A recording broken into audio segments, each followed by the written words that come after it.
ये दिवस है, ये अंतर्राष्ट्रीय महिला दिवस के रूप में यहाँ पे मनाया जा रहा है। ये जो दिवस यहाँ पे मनाया जा रहा है कि महिलाओं का सशक्तिकरण, एक बात आती है कि वुमेन एम्पावरमेंट की बात हम करते हैं कि महिलाओं को कैसे सशक्त बनाना है, स्वावलंबी कैसे महिलाएं होंगी, उस पर थोड़ी चर्चा करेंगे। उनके लिए किस तरह की स्कीम जो है वो एग्रीकल्चर डिपार्टमेंट या रूरल डेवलपमेंट ने किस तरह की स्कीमें चलाई हैं ताकि महिलाएं जो है अपना रोजी रोटी, अपना धंधा वहाँ पे कर सकें। साथ ही हम चर्चा करेंगे कि ये जो हमारी सुभाष पालेकर जो नेचुरल फार्मिंग है, जो प्राकृतिक खेती है, उसके बारे में भी विस्तार से चर्चा करेंगे कि जिस तरीके से हमारे कीटनाशक और जो हमारे केमिकल फर्टिलाइज़र हम यूज़ करते जा रहे हैं और उसका क्या दुष्प्रभाव हमारे ऊपर या हमारी सेहत पे, बच्चों पे, सब पे उस पर पड़ रहा है, उसके बारे में भी चर्चा करेंगे। हमारे बीच में मास्टर ट्रेनर है धर्म सिंह ठाकुर जी हैं। ये देसी तरीके से खेती बाड़ी करते हैं।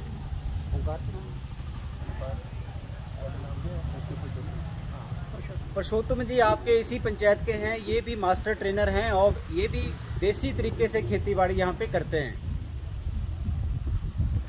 ये अपने जो अनुभव है ये आप लोगों से शेयर करेंगे कि किस तरीके से हम खेती बाड़ी कर रहे हैं और उसका क्या फ़ायदा क्या है, और दूसरे केमिकल तरीके से खेती बाड़ी करते हैं तो उसका दुष्प्रभाव क्या है।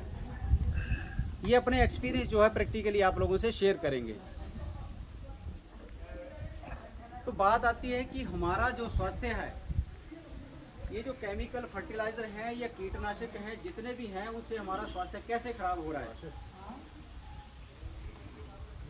जितनी भी दवाइयाँ, चाहे हम घासनियों में प्रयोग करते हैं, चाहे हम खेती बाड़ी में अपनी सब्जियों में, दूसरी फसलों में इसका प्रयोग कर रहे हैं।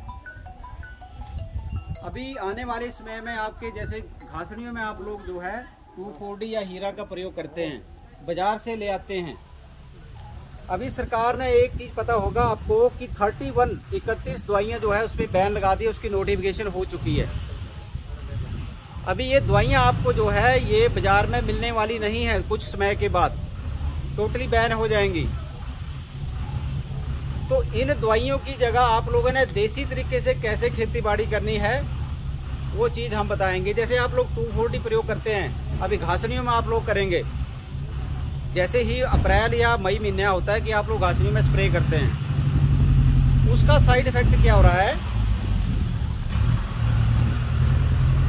एक तो आप जो रिकमेंडेड डोज है, अगर हम ये बोलते हैं कि आपने 50 ग्राम डालनी है तो आप लोग 200-250 ग्राम डाल करके जल्दी उसका असर हो जाए ना, उसका साइड इफेक्ट पड़ जाता है। ये आगे ले आओ कुर्सियाँ ना, आगे यहाँ जा खाली है, आगे ले आओ। है कि जैसे एक तो आप लोग ज़्यादा उसमें पंप में दवाई डालेंगे, उसके बाद जैसे स्प्रे करेंगे तो ये हो रहा है कि जैसे ही बारिश पड़ेगी तो जितनी भी आप लोगों ने ये दवाई वहाँ पे स्प्रे करी है सारी वहाँ से फ्लश आउट होकर के आपके खड्डों में चली जाएगी, नालों में, जहाँ पे हमारे पीने के पानी के सोर्सेज हैं, हमारी बॉडियाँ हैं, पेरिनियल हमारे सोर्सेज हैं, खड्डों में चली जाती है। और जहाँ पे हमारे ये IPH की स्कीम्स हैं, उन्होंने IPH की स्कीमें हैं, वहाँ से पानी लिफ्ट करके फिर टैंकों में डाल रहे हैं और टैंकों से फिर उस पानी को नलके के माध्यम से हम पी रहे हैं और पशु पी रहे हैं। उससे क्या हो रहा है कि ये जितनी भी बीमारियां हैं, कैंसर की बीमारियां, दमे की, चमड़ी की बीमारियां, किडनी की, हार्ट की, सारी बीमारियां उससे हो रही हैं। एक पिछली रिपोर्ट है कि 5 साल में IGMC की स्टडी है कि पिछले 5 साल में कैंसर के 25% पेशेंट जो है वो बढ़ चुके हैं। आपको पता होगा कि एक बठिंडा से जो है राजस्थान के लिए एक कैंसर की ट्रेन चलती है, स्पेशल नाम ही ऐसा है उसका, कैंसर की ट्रेन जो है। इस तरह से कैंसर के पेशेंट बढ़ रहे हैं कि ये जो हम अंधाधुंध दवाइयों का जो प्रयोग कर रहे हैं, आपको पता होगा कि जितनी भी वहाँ पे क्या होता था, एक जो ये आपकी रुई कॉटन जो होती है उसमें एक सुंडी थी जो उसमें ज़्यादा प्रकोप करती थी, तो उसको कंट्रोल करने के लिए जो है 17 से 18 स्प्रे करते थे वो लोग वहाँ पे, और वहाँ पे पूरी बेल्ट में जो है कैंसर का प्रभाव ज़्यादा हो गया। इसी तरह अभी जो अपर शिमला की जो बेल्ट है, रोडू या अदर एरिया जो है, सेब में 16-17 स्प्रे उसमें होते हैं। 16-17 स्प्रे करने के लिए जब फ्लावरिंग होती है उस टाइम स्प्रे करते हैं, जब उसका साइज हमने बढ़ाना है तब करते हैं, फिर उसको चमक देनी है तब उसको स्प्रे करते हैं। फिर कीड़े मकोड़े और बीमारियां लगती हैं, तब उसमें स्प्रे करते हैं। तो बोलने का मतलब है ये जो चमक है हमने उसके पीछे नहीं भागना है। आपको पता होगा ये जो फॉरेनर्स होते हैं विदेशी, ये कभी भी चमक के पीछे नहीं भागते हैं। हम जाएंगे तो टमाटर देखेंगे तो लाल देखेंगे, बिल्कुल चमकीला हो। सेब देखेंगे तो देखेंगे अच्छा उसका साइज़ है और इसमें चमक अच्छी है। वो क्या करते हैं, चाहे सब्जी है, बैंगन है, चाहे कुछ भी है, कि किस कीड़े ने किसी में छेद करा है तो वो वाली चीज़ वहाँ से वो उठाते हैं। उसके उठाने का मतलब ये है कि जिस चीज़ में कीड़े ने प्रकोप करा है तो उसका मतलब है कि उसमें हमने स्प्रे नहीं करा है। तो क्या है कि जहाँ से छेद करा है वहाँ से वो काट देंगे, बाकी का प्योर चीज़ वो उस चीज़ को खाएंगे। तो हम लोग जो है हम देखते हैं कि हमारी जो चमक वाली जो चीज़ है हम उसको प्रेफर करते हैं। ये सभी का नेचर है हमारा। हम देखेंगे कि गोभी का फूल जो है सफ़ेद होना चाहिए, बढ़िया सा होना चाहिए, चमक वाला हो, अच्छा है। ये चमक जो है ये एक केमिकल जो हम स्प्रे कर रहे हैं, इससे बहुत सारी चमक जो है उसके पीछे हम लोग भाग रहे हैं। तो होता क्या है कि उससे हमारे जो सेहत जो खराब हो रही है दिन प्रतिदिन। एक नेशनल हेल्थ सर्वे की ये रिपोर्ट आई है अभी 2019 में कि हमारी जो 53% 50 से ऊपर 53% महिलाएं और युवतियां अनीमिया का शिकार हैं। हमारी आंगनवाड़ी की वर्कर्स यहाँ पे बैठी हैं, ये सब पता है इनको। रिपोर्ट जो आती है ये उनके माध्यम से भी कलेक्टिव वाली जो है वो काफ़ी पब्लिसाइज करते हैं आगे। 53% महिलाएं और युवतियों में अनीमिया की कमी है, यानी कि खून की कमी हो गई है। कारण ये है कि हमारा जो भोजन है वो संतुलित नहीं है। हम जो ये मतलब जितनी भी ये दवाइयों वाली जितनी भी चीज़ें, सब्जियां हैं, अनाज है, हर तरह से हम लोग ब्लाइंडली अंधाधुंध इसका स्प्रे कर रहे हैं हम लोग। ये जो बच्चे हैं 5 साल तक के, उसमें 13% के लगभग जो कुपोषण का शिकार हिमाचल प्रदेश में भी ऐसी रिपोर्टिंग आई है। नेशनल हेल्थ सर्वे 2019 की रिपोर्ट है ये। कारण इसका यही है कि इस तरह की दवाइयाँ हम पहले प्रयोग नहीं करते थे। अब जितने बुजुर्ग बैठे हैं उनको पता है कि पहले इतनी चीज़ें नहीं होती थी। अब देखो आप, जितनी हॉस्पिटल प्राइवेट चाहे सरकारी बढ़ गए, पेशेंट उसी रफ्तार से बढ़ रहे हैं। इस चीज़ को मानते हैं आप लोग? बढ़ रहे हैं कि नहीं बढ़ रहे हैं? फिर ही भीड़ भड़क्का वैसा ही है, हॉस्पिटल बहुत बढ़ रहे हैं। कारण उसका यही है कि ये जो चीज़ हम ब्लाइंडली जो इन दवाइयों का प्रयोग कर रहे हैं, चाहे घासनियाँ हैं, चाहे हमारे खेती बाड़ी में हम यूज़ कर रहे हैं, तो उन चीज़ों से हमने बचना है और अपने आने वाली जो जनरेशन है उसका स्वास्थ्य भी हमारा ठीक रहे। इस चीज़ के बारे में हमें सोचने की बहुत ज़रूरत है। अब सरकार बोलती है कि आपकी इनकम जो है वो 2022 में दुगनी करनी है, और मैंने ये भी बोला कि 31 जो दवाइयाँ हैं वो बैन कर दी हैं सरकार ने, आपको नहीं मिलेंगी। तो इसका अल्टरनेट क्या है? हमारे बीच में जो मास्टर ट्रेनर हैं ये डिटेल में बताएंगे कि हमने ऐसा किया और उससे ये हमें फ़ायदा हुआ। बात आती है खेती बाड़ी की पहले कि यूरिया और 12-32-16 1300 रुपये की ये बोरी है आपकी, 12-32-16 300 रुपये की आपकी यूरिया है, 260 रुपये की, ठीक है जी। अगर हम जेब से कम खर्चा करेंगे और हमें रिटर्न ज़्यादा आएगी तब इनकम डबल होगी। अगर हम इस तरह की दवाइयाँ और खादें जो है अपनी जेब से खर्चा करके खेतों में डालेंगे तब इनकम डबल नहीं होगी। खाद की जगह बात करेंगे एक एक करके मोटे तौर पे। खाद की जगह हमने क्या करना है, ये जो देसी गाय है उसका गोबर और गौमूत्र से घोल बनाते हैं। प्रैक्टिकली हमने ट्रेनिंग भी कराई है, अगर और कराने की ज़रूरत होती है वो भी हम करवाएंगे। हमारा आत्मा का स्टाफ है, ऐसे लोग हमारे साथ जुड़े हुए हैं। प्रैक्टिकली ये ग्राउंड लेवल से सारी रिपोर्टिंग जो है इनको अनुभव है इस चीज़ का जो है। जैसे आप लोगों ने 10 किलो जो है वो देसी गाय का घोल बनाना है जिसकी खाद के तौर पे यूज़ करने के लिए। बाल्टी में आपने पानी ले लिया, 1 किलो गोबर डाल दिया, 1.5 लीटर या 1 लीटर आपने गौमूत्र डाल दिया, 1 किलो गुड़ डाल दिया और थोड़ा बेसन डाल दिया 1.5 किलो, ठीक है जी। और एक मिट्टी लानी है आपने, जो आपका बट वृक्ष है या पीपल है वहाँ से ले आओ या किसी बीड़ के ऊपर से ले आनी है।